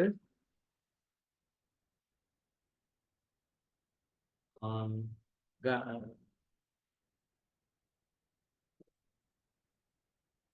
வேற யாராவது பின்னூட்டம்? நாராயணசாமியும் பின்னூட்டம் சொல்றீங்களா? அனைவருக்கும் வணக்கம். கீராவை பொறுத்த வரைக்கும் ஒரு கிராமத்து வாழ்க்கை, அதனுடைய பல்வேறு பன்முகத்தன்மையை அக்குவேராக ஆணிவேராக அலசி முடித்து விட்டார். எழுதுவதற்கு கரிசல் இலக்கியத்தில் எழுதுவதற்கு ஒன்றுமே இல்லை என்ற அளவிற்கு அவர் அனைவற்றையும் எழுதி முடித்து விட்டார் என்றே நம்ம சொல்லணும். ரொம்ப கதைகள் எழுதியிருக்கார். பேய் கதைகள் ரொம்ப கிராமங்கள்ல இந்த பேய் கதைகள் சொல்லக்கூடிய கதைச்சொல்லிகள் இருக்காங்க. நீ சொன்ன மாதிரி சில சமயம் சில கதைகளை கேட்டு சில இடங்களுக்கு போகும்போது அந்த இடங்களை கடந்து போகும் பொழுது நமக்கு கால் நடுக்கம் வரும். கால் நடுக்கம் வருவது மட்டும் இல்லாமல் அதை கடந்து போக முடியாமல் கால்கள் தடுமாறுவதும் உண்டு. அந்த மாதிரி ஒரு சூழ்நிலையும் ஏற்பட்டது உண்டு. அந்த அளவிற்கு இந்த கதையை ரொம்ப பிரமாதமா அருமையாக சொல்லியிருக்கிறார். கிராமங்கள்ல இரவு நேரங்கள் தான் இந்த மாதிரி நிகழ்வுகள் நடக்கும். இந்த பேய் ஓட்டங்க செய்யறதெல்லாம் இரவு நேரங்கள் தான் நடக்கும். அதே மாதிரி இரவு நேரங்கள் சில சமயங்கள் பாத்தீங்கன்னா லைட்லாம் இருக்காது. அந்த காலத்துல உங்களுக்கு 50களில் 60களில் ஆரம்பத்துல தெருவிளக்கெல்லாம் இருக்காது. எங்கேயாவது சின்ன சின்ன அதுவும் மண்ணெண்ணெய் விளக்கு கூட இந்த அரிக்கன் விளக்கெல்லாம் ஆஃப் பண்ணிட்டு சின்ன சிம்னி விளக்கு மட்டும் அதை கூட ரொம்ப சுருக்கி வச்சுட்டு, மண்ணெண்ணெய் அப்போ அதிகமா கிடைக்கிறது கிடையாது. மண்ணெண்ணெய்க்கு ரேஷன் இருக்கும். ஸோ அதை ரொம்ப சுருக்கி வச்சுட்டு அந்த கிராமமே இருட்டில் ஆழ்ந்து போயிருக்கும். இந்த மாதிரி நேரங்கள்ல ஒரு ஒரு ஒரு இரவு நேரங்கள்ல, குறிப்பாக நிலா வெளிச்சம் இல்லாத நேரங்கள்ல பேயை ஓட்டும் பொழுது நமக்கே ஒரு பெரிய அச்சத்தை ஏற்படுத்தக்கூடிய விதமாக அது அமைகிறது. இந்த கதை சொல்லும் போதே பல பேருக்கு நமக்கே ரொம்ப கதையை படிக்கும் போதே தனியாக படிக்கும்போது சில பயம் வந்துடும். அந்த மாதிரி ஒரு பயம் நமக்கெல்லாம் வரும்னு நான் நினைக்கிறேன். இந்த கதையை சொல்லும் பொழுது ஒரு விதமான பயம் மனதில் தோன்றும். சிறுவனாக இருக்கும் பொழுது. இப்பொழுது இதெல்லாம் தாண்டி வந்ததுனால இந்த பயம் நமக்கு இருக்காது அப்படின்னு நினைக்கிறேன். ஸோ இந்த கதையை ரொம்ப அருமையாக சொன்னார். சில இடங்கள் அந்த விவரிக்கும் பொழுது அந்த சிச்சுவேஷன், அந்த சூழ்நிலையை விவரிக்கும் பொழுது நேரம் கருதி அவர் தவிர்த்து விட்டார். அந்த சூழ்நிலையை விவரித்து அதை ஒட்டி அவர் பேசியிருந்தா இன்னும் சிறப்பாக இருக்கும் அப்படின்னு நான் நினைக்கிறேன். அவர் நம்முடைய பார்வைக்கு விட்டுட்டார். நீங்க கொஞ்சம் படிச்சு பாருங்கன்னு சொல்லிட்டு. அதனால நாம போர்க நாள் படிச்சது இந்த கதையை ஓரளவுக்கு நான் மறந்துட்டேன். இதை நினைவூட்டி இருக்கிறார். திருப்பும் இந்த கதையை நான் கட்டாயம் படிப்பேன் அப்படிங்கிற தோழருக்கு நினைவுறுத்தி, அந்த தோழர் இந்த கதையை மிக அருமையாக எடுத்து சென்றார். அவருக்கு என்னுடைய மனமார்ந்த வாழ்த்துக்களை நான் தெரிவித்துக் கொள்கிறேன். எனக்கு இந்த வாய்ப்பளித்த உங்கள் அனைவருக்கும் என் மனமார்ந்த நன்றியை தெரிவித்துக் கொள்கிறேன். முடிப்பதற்கு முன்னால் ஒரு விஷயம் மட்டும் நான் உங்கள்கிட்ட சொல்ல விரும்புகிறேன். இந்த நிகழ்வில் நான் எப்படி பங்கெடுத்தேன் அப்படிங்கிறதுக்கு தோழர் நவநீத கிருஷ்ணன் இருக்காரு இல்லையா, அவர் மூலமாகத்தான், அவர் தான் இந்த லிங்க் எல்லாம் எனக்கு அனுப்பிச்சிருந்தாரு. முதல் நாள் என்னால் பங்கு வர முடியவில்லை. எனக்கு ஒரு முக்கியமான வேலை இருந்தால் வெளியே போயிட்டேன். 2ஆம் நாள் பாதியில் தான் வந்தேன். இந்த கடந்த 3 நாட்களாக தொடர்ந்து உங்களோட பயணிக்கக்கூடிய ஒரு நல்ல வாய்ப்பு கிட்டியது. இந்த வாய்ப்பு அளித்தமைக்கு உங்களுக்கு நன்றி. நன்றி தோழமையே. வேற யாராவது இருக்கீங்களா? இல்லைன்னா நிறைவா பொதுச்செயலாளர்கிட்ட போகலாம் பார்ப்பேன். கணேசன் சாத்தூர் தோழர், சொல்லுங்க தோழர். தோழர்களுக்கு வணக்கம். இந்த கதையை நான் கொஞ்சம் முழுமையா கேட்க முடியல, இடையில ஒரு கால் வந்ததுனால. இருந்தா கூட இந்த கதையில கோடாங்கி பேய்ங்கிறது பழங்காலத்துல அந்த கோடாங்கி அடிச்சுட்டு அந்த பேயை ஓட்டுற மாதிரி ஒரு சூழ்நிலையில் வரும். அதை ரவீந்திர பாரதி ஐயா ரொம்ப சிறப்பா சொன்னாங்க. இப்ப கடைசியா சிவசுப்பிரமணிய ஐயா சொல்லும் போது ஒரு வார்த்தை சொன்னாங்க. அதாவது அது என்ன அப்படின்னா, கண்ணி கழியாத பெண்ணு அப்படின்னு சொன்னாங்க. நான் அந்த கண்ணி கழியாத பெண்ணுங்கிறதான் நான் உள்ள பார்த்தேன். அப்படிங்கும்போது ஒரு கல்யாணம் முடிக்க போகும்போது அதை நம்ம அந்த வார்த்தையை நம்ம யூஸ் பண்ண முடியாது. அதாவது பூப்பு எய்த பெண் அப்படின்னு கூட நம்ம சொல்லிக்கலாம். அப்ப கண்ணி கழியாத பெண்ணு அப்படின்னு சொல்றது இதுல சரியான ஒரு வார்த்தையா இல்லை. அப்ப அவர் சொன்ன வார்த்தை இந்த ஏற்கனவே கல்யாணம் ஆகி அந்த அவருடைய முதலில் ஃபர்ஸ்ட் நைட் நடக்கிற அந்த பொண்ணை சொல்றாரா, இல்ல அந்த பேய் குடிச்ச பொண்ணை சொல்றாரான்னு எனக்கு கொஞ்சம் புரியல. அதனால அந்த வார்த்தையை ஒரு பெண்களை பற்றி சொல்லும் போது அதை கொஞ்சம் நம்ம தவிர்த்தா கொஞ்சம் நல்லா இருக்கும்னு நினைக்கிறேன்.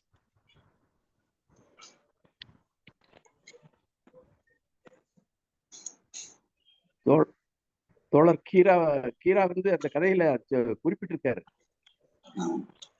ஓ சரி சரி. அதாவது கீரா அதான் இப்ப அப்ப அதுக்கு உண்மையான ஒரு அர்த்தத்தை நம்ம அதனுடைய வார்த்தையை அவர் பயன்படுத்தினா கூட அது கொஞ்சம் இப்போ நம்ம அறிஞர்கள் இப்போ இருக்கிறாங்க, இலக்கியவாதிகள் இருக்கிறாங்க, நம்ம அந்த கதையெல்லாம் கேட்டுக்கிட்டு இருக்காங்க. அதே மாதிரி நம்ம பொதுச் செயலாளர் இருக்காங்க, ரவீந்திர பாரதியார், கருமுருகன் இருக்காரு. இவங்க கொஞ்சம் விலைக்கு சொல்லணும்.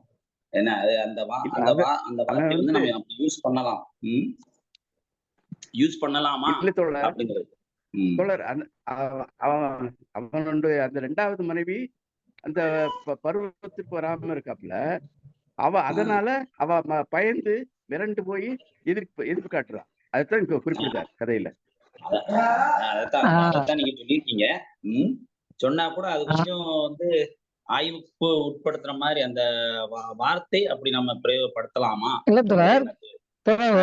அவரு கீராவே பயன்படுத்தாரு. கழுத்தாகாத மாடும்பாரு. இவர் எப்படியுமே சொல்ல மாட்டாரு. அவர் ரொம்ப சிம்பிளா சொல்லிட்டு போறாரு. கழுத்தாகாத மாடு அப்படின்ற பேருவாரு. அது நம்ம புரிஞ்சுக்கலாம். கழுத்தாகாத மாடுனா மூக்குநாங்கயிறு போடாத ஒரு மாடு எப்படி முரண்டு பிடிக்கும் அப்படின்னு அவர் மென்ஷன் பண்ணுவாரு. அவர் ரொம்ப ரொம்ப கிராமத்து இதுல சூப்பரா சொல்லியிருப்பாரு. கழுத்தாகாத மாடா இருக்குது, அதனால இதை வந்து பிடி கொடுக்க முடியல அப்படின்னு அந்த இடத்துல அவர் மென்ஷன் பண்ணியிருப்பாரு. அப்படிதான் அவர் சொல்லியிருப்பாரு. மறுபடியும் நானும் வாசிச்சு பாக்குறேன். ஒருவேளை தோழர் சொன்ன மாதிரி அப்படி எங்க இருக்குதான்றத நான் வாசிச்சு பாக்குறேன். இல்ல, இப்ப கடைசியில குறிப்பிட்டிருக்காரு பாருங்க. அப்படிங்களா? சரிங்க தோழர். ஓகே ஓகே, நான் சரியா கவனிக்காம இருக்கலாம். ஆனா இந்த வார்த்தையை பயன்படுத்துவாரு. அவரு வந்து கழுத்தாகாத மாடுன்ட்டு அவரு வேற எந்த இப்படி எதுவும் சொல்லாம அப்படி சொல்லிட்டு போயிருவாரு. அதான் சொல்றேன். நன்றி. நல்லது தோழர், நல்லது. நம்ம இதைத்தான் வந்து எனக்குமே இந்த வார்த்தை வந்து இன்னுமே வந்து கொஞ்சம் மனசுக்கு நெருடலா இருக்கு.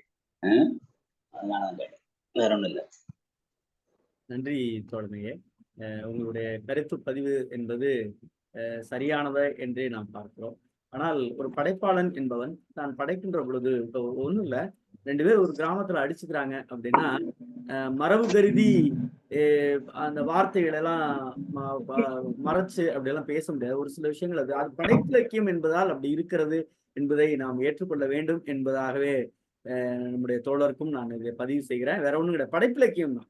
படைப்பிலக்கியம் என்பதை சரியா கொடுக்கணும் அப்படிங்கிறதா. என்ன இருக்கு உள்ளதை சரியா சொல்றதுன்னா உள்ளதை உள்ளவாறு சொல்லி உணர வைப்பது, உணர்த்துவது அப்படின்னு நம்ம பார்க்கலாம். நன்றி தோழமைகளை. அடுத்ததாக சொல்லுதாரு தோழர். இன்னொன்னு சொல்றாரு. அவரு முதல் மனைவியோட, அதாவது மாசமா இருக்காப்புல, ரொம்ப நாள் இணங்கி இருந்தா சுகப்பிரசவம் ஆகும் அப்படிங்கிறதையும் குறிப்பிடுறாரு அவர் பாட்டுல. அது இதெல்லாம் அறிவியலுக்கு உட்பட்டது சொல்லுதாரு. ஆனா நன்றி தோழமையே, மிக்க மகிழ்ச்சி. காலத்தினுடைய அருமகிருதி நம்முடைய பொதுச் செயலாளர் மருத்துவர் தா. ராமையா அவர்கள். தோழர்கள் அனைவருக்கும் வணக்கம். கோடாங்கி பேய் ஒரு அருமையான கதை. பேச்சு முத்து அவர்கள் மிக இயல்பாக மிக தத்துரூபமாக சொன்னார். கோடாங்கின்னவனே எனக்கு நான் திருவண்ணூர்ல வேலை பார்த்துட்டு இருக்கப்ப ஒரு கொஞ்சம் வயசு பொண்ணுதான். அதுக்கு வந்து மூளைக்காய்ச்சல் இருந்தது. அப்ப அவர் என்ன பண்ணாரு, அந்த அப்பா நான் போய் கோடாங்கி அடிச்சுட்டு வரேன்னு கேட்டார். அவர் பெட்ல இருக்கு. நான் தான் அனுமதி கொடுக்கணும். ஐயா ராத்திரி போயிட்டு இப்பயே வந்துருவேன் அப்படின்னாரு. போயிட்டு வாங்கன்னு. சிஸ்டர் எல்லாம், என்ன சார் நீங்க கோடாங்கி அடிக்கிறதுக்கெல்லாம் அனுப்புறீங்க அப்படின்னு. அவர் ஒரு நம்பிக்கை, போயிட்டு வரட்டுமே, இதுல என்ன இருக்கு அப்படின்ட்டு போயிட்டு ஒரு 2 மணி நேரத்துல திரும்பி வந்துட்டாரு. மறுநாள் நீங்களே வைத்தியம் பாருங்க அப்படின்னாரு. என்ன நடந்தது அப்படின்னு. கோடாங்கி வந்தாரு, அடிச்சாரு உடுக்கைய. இது கேட்டுச்சு, இந்த பொண்ணு கேட்டுச்சு, ஏண்டா என்னைய விரட்ட ஒத்த கோடாங்கியா வந்திருக்கீங்க, 2 கோடாங்கியோட வாங்கடா அப்படின்னு சொல்லிருச்சு. அவன் பயந்து ஓடி போயிட்டான் கோடாங்கி. சரி நீங்களே வைத்தியம் பண்ணுங்க அப்படின்னு கொண்டு வந்து ஹாஸ்பிட்டல் விட்டாரு. ஹாஸ்பிட்டல் விட்டா அப்புறம் டிபி மாத்திரை கொடுத்து அது நல்லாயிருச்சு. ஆனா அந்த நபர் அந்த கிராமத்துக்காரரு வர்றப்ப ஸ்டாஃப்கள்கிட்ட கேட்பாரு, டாக்டர் இருக்காரான்னு கேட்க மாட்டாரு. என்னைய கேட்கறப்ப பெரிய கோடாங்கி இருக்காரான்னு கேட்பாரு. அவருடைய வியூல ஒரு பேய் விரட்டுவது ஒரு கோடாங்கி தான். அந்த கோடாங்கி பயந்து ஓடி போயிட்டா 2 கோடாங்கி கேட்டதுனால. ஆனா இவர் விரட்டி இருக்காரு. இவர் டாக்டர் கிடையாது, பெரிய கோடாங்கி அப்படின்னு சொல்லுவாங்க. அந்த மாதிரி ஒரு கோடாங்கின்றது இன்னைக்கு ஒரு ரவீந்திர பாரதி சொன்னதும் சரி, தங்க சிவசுப்ரமணிய ஐயா சொன்னதும் சரி, ஒரு மனச்சிதைவு தான் இது. ஐடியாஸ் ஆஃப் கிராண்டியஸ்னாங்க. ஒரு சாமி ஆடுதல்ன்றது தன்னை மனித நிலையிலிருந்து கடவுள் நிலைக்கு உயர்த்தி விடுவது. நான் வந்து கடவுள், நான் என் மனசை நான் கடவுள், நான் சொல்றதெல்லாம் கேளு, நான் சொல்றதெல்லாம் வரம் அப்படின்னு சொல்றது வந்து ஒரு மன நோயின் ஒரு பகுதி தான் ஐடியாஸ் ஆஃப் கிராண்டியூஸ் அப்படின்றது. அதை போலவே பேய் அப்படின்றதும் ஒரு டிசோசியேஷன். நம்ம வந்து மனித நிலையிலிருந்து ஒரு டிசோசியேட் ஆகுறது. அந்த மாதிரியான ஒரு நிலையில தான் அது வந்து இது இருக்கு. இதுல இந்த சில அவர் கீரா வந்து வழக்கமா ஒரு இது சொல்றாங்கல்ல, நிறை மாத கர்ப்பிணியா இருக்கும்போது பூடகமாவே சொல்லிட்டு போவாரு, வரலாமா வரக்கூடாதா, எங்க பாட்டி சொல்லியிருக்கா நீங்க வரலான்னு சொல்லி. அதெல்லாம் வந்து ஒரு ஒரு நம்பிக்கை இருக்குது. என்னன்னா நிறை மாத கர்ப்பிணியா இருக்கும்போது உறவு கொண்டா சீக்கிரம் நார்மல் பிரெக்னன்சி வந்துரும், இல்ல பிரெக்னன்சி ஸ்டார்ட் ஆயிரும் அப்படின்றது ஒரு சில உண்மைகளும் இருக்கலாம். நம்ம வந்து ஸ்ட்ரிப்பிங் சொல்லுவாங்க, அந்த கர்ப்பப்பையினுடைய வாயை கொஞ்சம் ஒரு கையால வந்து ஒரு ரவுண்ட் பண்ணி விடுவாங்க அந்த மகப்பேறு மருத்துவர்கள். அது வந்து பிரெக்னன்சி ஸ்டார்ட் ஆயிரும், அந்த பெயின் ஸ்டார்ட் ஆயிரும். அது ஒரு ஸ்டிமுலேஷன். அப்படி ஸ்டிமுலேஷன் அது அது இருக்கலாமான்றது நம்ம விவாதிக்கலாம். அது வந்து இன்னும் ஆனா நிரூபிக்கப்பட்ட உண்மை கிடையாது. ஆனா இன்றைக்கு வந்து அந்த நம்பிக்கை இருக்கு. கிராமங்கள்ல வந்து இன்னைக்கு வந்து அந்த நம்பிக்கை இருக்கு. இந்த கோடாங்கி விரட்டுறது இன்னைக்கு வந்து குறைஞ்சுக்கிட்டு வருது. நம்ம இன்னைக்கு இல்லாமல்லாம் இல்ல, குறைஞ்சிட்டு வருது. இன்னொரு அனுபவம் என்னன்னா, ஒரு இதே மாதிரியான மூளைக்காய்ச்சல் பாதிக்கப்பட்ட ஒரு பெண்ணை வந்து கோடாங்கி அடிக்க கூட்டு போறேன்னு சொன்னாங்க. ஒரு 3 மாசம் கழிச்சு வந்தாங்க. வந்தவொடனே என்னாச்சு அந்த பொண்ணுக்கு அப்படின்னு. இல்ல அந்த பேய் ரொம்ப அடம் பிடிச்சது, அப்புறம் என்ன பண்ணீங்க அப்படின்னு. அவன் சொன்னா, அந்த கோடாங்கி விரட்டுறேன்னு சொன்னா பச்சை தண்ணிய ராத்திரி 12 மணிக்கு தலைவலியா ஊத்தி உலக்கையால அடிச்சா போயிரும்ட்டு செத்தே போயிருச்சு. வெறும் மர்டர் தான். ஆனா அவங்க ஒரு மூட நம்பிக்கையின் காரணமாக இது வந்து ஒரு தேஞ்ச அம்மிக்கல்ல தூக்கிட்டு போற மாதிரி அது இதுல நம்பிக்கை இருக்கு. ஆனால் இன்னும் சில பகுதிகளில் தண்ணியை ஊத்தி உலக்கையால அடிப்பது அப்படின்றது, அந்த அடி எப்படி பொறுக்கும் அது. அதனால இது வந்து இது வந்து கீரா ஒரு புதிரோட விட்டாலும் இந்த உளவியலும் என்ன ஒரு சின்ன உளவியல் அவர் சொன்ன மாதிரி ஒரு 2ஆம் தாரத்தை கல்யாணம் பிடிக்காத அந்த பெண் வந்து ஒரு டிசோசியேஷன் நிலைக்கு போயிருந்திருக்கலாம். இல்ல அவள் ஒரு காதலனை காதலித்து இருந்திருக்கலாம். அந்த காதலனோடு இவன் இந்த கோடாங்கியும் இது வெட்டிட்டு அங்க போயிட்டா. இப்ப ஏன் கோடாங்கி பேய்னு பேர் வச்சாரு அப்படின்றதா? இந்த கோடாங்கி இனிமேல் பேய அலை போறானா, இல்ல இந்த பேய் விரட்டும் கோடாங்கியாதான் அப்படின்றதெல்லாம் அதனுடைய ஒரு விவாதங்களாக உள்ளே விட்டு ஒரு புதிரை உள்ளே வைத்து விட்டு அவரை சொன்ன அத்தனையுமே கிராமங்கள்ல ஒரு வீட்டுல நீங்க வந்து திடீர்னு ஒரு 12 மணிக்கு உடுக்கு சத்தம் கேக்குதுன்னா அங்க ஏதோ பேய் விரட்டிக்கிட்டு இருக்காங்க. அதெல்லாம் முன்னாடி கேட்டுக்கிட்டு இருந்தது, இப்ப எல்லாம் குறைஞ்சிருச்சு. இப்ப எதுவும் கேட்கிற மாதிரிலாம் இல்ல. அப்படி வர்றப்ப சின்ன பிள்ளைங்க எல்லாம் போக கூடாதுன்னுவாங்க, பெரிய ஆளுங்க மட்டும் போவாங்க. உங்களுக்கு ஆர்வம் இந்த பேய் எங்க இருந்து வருது என்னன்றது, அதெல்லாம் மிக தத்ரூபமாக சித்தரித்து மிக அருமையான கதையை சொல்லியிருக்கிறார். அந்த ஒவ்வொரு இதுலயும் ஒரு ஜனங்களினுடைய நம்பிக்கையை சொல்லும் போது அதுக்குள்ள இன்னைக்கு உள்ள அதனுடைய நம்பிக்கையில் தொடர்றதும் சில இது வந்து விஞ்ஞானபூர்வமான உண்மையாகவும் இருக்கிறது. இது வந்து பேய் பிடித்து சாமியாடுறதோ ஒரு மன நோய் தான். பேய் பிடித்து ஆடுபவர்களும் மனநோயாளிகள் தான். சாமியாக தன்னை பாவித்துக் கொண்டு ஆடுபவர்களும் மனநோயாளிகள் தான். அவர்கள் முறையான மனநோய் மருத்துவரை பார்த்து சிகிச்சை அளித்தால் அது முழுவதுமாக சரியாகும். வாழ்த்துக்கள். நன்றி மருத்துவர் ஐயா. அறிவியல் ரீதியாக அறிவியலோடு பிணைந்து பின்னூட்டம் தந்த பொதுச் செயலாளருக்கு மிக்க மகிழ்ச்சி. பதிவு பின்னூட்டம் என்னன்னு பார்த்துடலாம். பதிவு பின்னூட்டம் இன்னைக்கு எல்லாருமே அதான் எதுக்கா அப்படின்னா, நிறைய பேர் போட்டிருந்தாலும் ஒரு தோழர் போட்டிருக்காங்க, பெரிய கோடாங்கி வாழ்த்துக்கள் அப்படின்னு போட்டிருக்காங்க. மருத்துவருக்கு சொல்லணும் அப்படிங்கிறதுக்காண்டிதான். மிக்க மகிழ்ச்சி தோழரே. பேச்சு முத்து தோழர் ஏதாவது சொல்றீங்களா? முடிக்க போறோம், நிறைவு பண்ண போறோம்.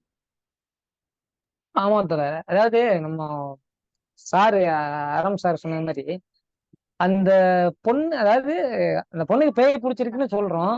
ஆனா அந்த பொண்ணு வந்து திடீர்னு காணாம போயிட்டா. அப்ப என்ன நடந்திருக்கும் அப்படின்னா, நானும் அப்படிதான் யோசிச்சேன். என்னன்னா அந்த பொண்ணு வேற யாரையா லவ் பண்ணிருக்கலாம்.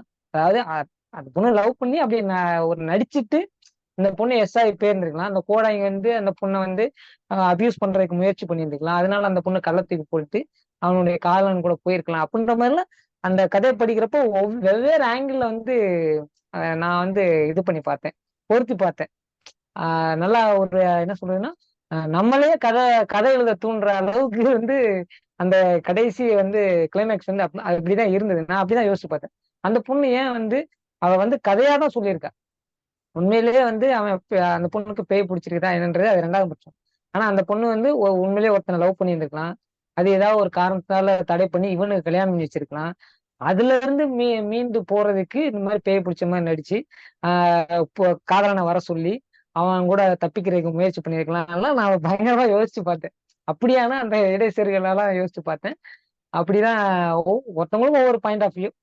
நான் படிக்கிறப்ப இப்படி யோசிச்சு பார்த்தேன். மற்ற தோழர்கள் அதை படிச்சு பார்த்தாங்கன்னா அவங்களுக்கு வேற ஒரு பார்வை வரும். அதனால அந்த கதையோட அனுபவத்தை அவங்கவுங்க படிச்சு பார்த்து உணர்ந்தாங்கன்னா நல்லதுன்னு சொல்லிக்கிட்டு நான் எனக்கு வாய்ப்பு கொடுத்த எல்லாருக்கும் நன்றி சொல்லிக்கிட்டு நான் முடிச்சுக்கிறேன். நன்றி தோழர். நன்றி தோழமையே, மிக்க மகிழ்ச்சி. பொதுச் செயலாளரே, நாளை நிகழ்வுக்கு போயிடலாமா? நாளை கதை வேலை வேலையே வாழ்க்கை. இது வந்து ஒரு கரிசல் மண்ல ஒரு பெண் வந்து அது வந்து எவ்வளவு கஷ்டப்படுறா அப்படின்றதா அந்த ஒரு பெண்ணியக்கம் சார்ந்த கதை தான் இது. தோழர் நித்யா நமது ராஜபாளையம் கிளையை சேர்ந்தவர், விருதுநகர் மாவட்டத்தின் பொருளாளர் தோழர் நித்யா அவங்க சொல்றாங்க. நன்றி பொதுச் செயலாளர் அவர்களே. தோழர்களே, இன்றைய கதை என்பது யதார்த்தமாக பேசிவிட்டு கடந்து போகிற கதை அல்ல. என்னுடைய பார்வையில் ஒரு இலக்கியவாதியாக ஒரு மன அழுத்தங்களை குறைப்பதற்காக கிராமங்களில் கையில் எடுத்துக்கொண்ட ஒரு சிகிச்சை முறை என்கிற நிலையிலேயே நாம் பார்க்கிறோம். ஆனால் அதில் கூடுதலாக அடிப்பது, பிடிப்பது, விளக்கை போடுறது அதெல்லாம் வந்து ஏற்றுக்க முடியாது. எங்க கோயிலோட எங்க கிராமத்து கோயில்ல கூட பாத்தீங்கன்னா ஒருத்தர் சாமியோட அடிப்பார் போது சத்தம் போடுவது. சாமி வந்து ஆடுதுன்னு அடிக்கிறது பண்றது சாட்டையை வச்சு அப்படிலாம் சத்தம் போடுவது உண்டு. ஆனால் ஒரு உளவியல், நான் கண்ணீர் கோபங்கள் அப்படிங்கிற ஒரு சிறுகை தொகுப்புல எழுதியிருக்கேன். எப்படின்னா ஒரு பையன் ரொம்ப தூரமா மன ரீதியாக அவனுக்கு கவுன்சிலிங் கொடுக்குறது பயிற்சி சேர்ப்பான், பயிற்சிக்கு போவான். பயிற்சி போறதுக்காண்டி பணம்லாம் கட்டிடுவான்.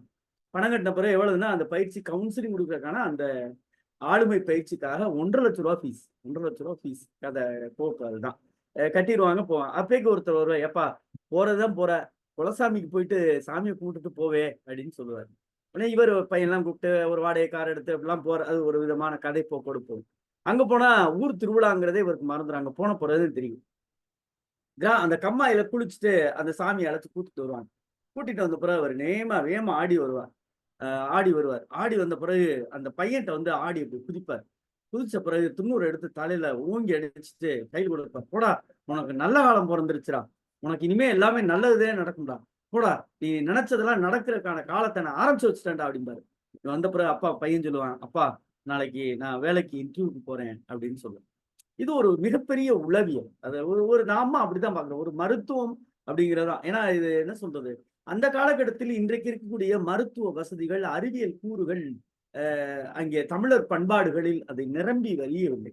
அந்த காலகட்டத்தில் இது விதமான சூழல்கள் எல்லாமே, நம்ம குலசாமி கும்பிட்றதா இருக்கட்டும், எல்லாம் அறிவியல் கூறுகளை பொருந்தி இருக்கக்கூடிய உளவியல் கூறுகளாகத்தான் பார்க்கிறோம். நீங்க இப்ப நம்முடைய பண்பாட்டு கூறுகள்ல நிறைய விஷயங்கள் தேவையில்லை அப்படின்னு தோணினாலும் கூட அதில் உளவியல் பொதிந்திருக்கிறது. படைப்பிலக்கியம் படைக்கின்ற பொழுது உளவியலை சேர்ந்து படைக்க வேண்டிய ஒரு சிறுகதை படிச்சு கொடுத்து ஆஹா சூப்பர் அப்படின்னா என்ன, என் மனதை எங்கேயோ என் மனத்தில் பொதிந்திருக்கக்கூடிய பிரச்சனைகளை அது சீண்டி பார்க்கிறது என்பதுதான் அதற்கான பொருள். அந்த அடிப்படையில் தான் கீரா அவருடைய கதை, இந்த கோடங்கி என்கிற கதையும் அந்த நிலையிலே தான் நாம் பார்க்கிறோம். தோழமைகளே, கீரா அவர்களுடைய படைப்புகளை இன்னும் இன்னும் இன்னும் குறிப்பாக கரிசல் இலக்கியத்தை வட்டாரங்களை சேர்ந்த அத்தனை பெருமக்களும் இதுல இணையணும், அதான் எதிர்பார்க்கிறோம். ஒரு குறைந்தபட்சம் அந்த கரிசல் மண் சார்ந்தவர்கள் ஒரு 200 பேராவது இணையணும். அப்படி இணைஞ்சாதான் நம்முடைய வெற்றி சரியாக இருக்கும். அதை நோக்கிய நகர்வுகளை நம்முடைய தமிழ்நாடு கலை இலக்கிய பெருமன்றம் முன்னெடுக்கும் என்று சொல்லி, குறிப்பாக நம்முடைய கிளை சார்ந்த உறுப்பினர்களாவது தினமும் இணைய வேண்டும் என்கிற வேண்டுகோளோடு நிறைவு செய்கிறோம். தோழமைகளே, நாளை தினம் இரவு 8 மணிக்கு கீரா ஐயா அவர்களுடைய சிறுகதைகளோடு தமிழ்நாடு கலை இலக்கிய பெருமன்றம் உங்களோடு நன்றியும் வாழ்த்துக்கள்.